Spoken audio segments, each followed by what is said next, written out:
Hi friend, नमस्कार, प्रणाम। कैसे हैं आप सभी लोग? उम्मीद करती हूँ आप लोग बहुत ही अच्छे होंगे।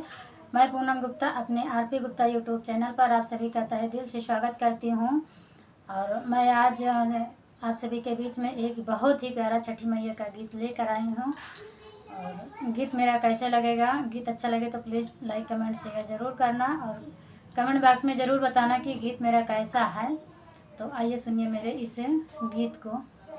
दुआरे नरियल बोवे छठी मैया, अंगना बोवलिया नार, अंगना बोवलिया नार।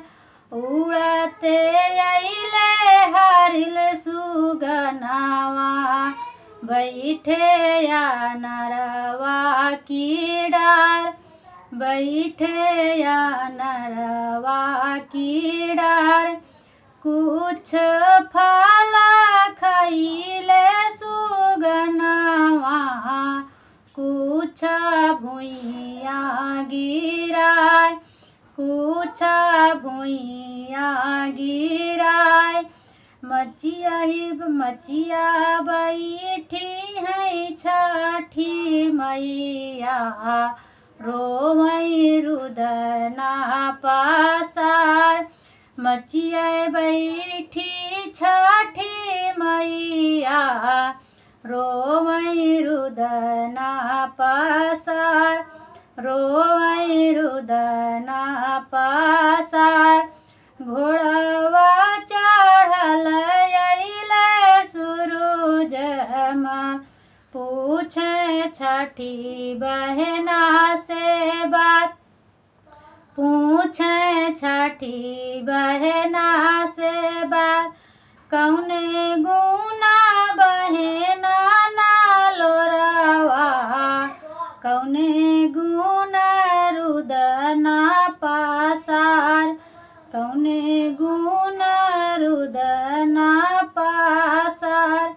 दुआरे पर बोली बीरन नरियाला, अंगना बोवलिया नार, अंगना बोवलिया नार।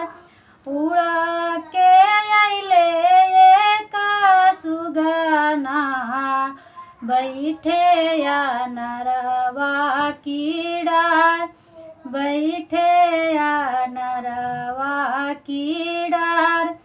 कुछ फल खइले सुगनवा, कुछ भुइया गिराय, कुछ भुइया गिराय।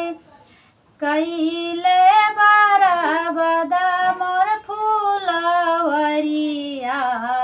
यही से रुदना पासार, यही से रुदना पासार। जिनी रोवा है छठी बहना, नयनन नीरे बहाय, नयनन नीरे बहाय। दिहिउ ना तिरिया धनुहिया, सुगना मरल हामा जाय, सुगना मरल हामा जाय। बचन ऐसा जिनी बोला बीरन भैया, सुगना सेवा का हमार, सुगना सेवा का हमार। सुगना बचना जिने बोला बीरन भैया, सुगना बालक हमार, सुगना बालक हमार। उन्हीं से सुना बीरन भैया, बगिया मोरा गुलाजार, बगिया मोरा गुलाजार।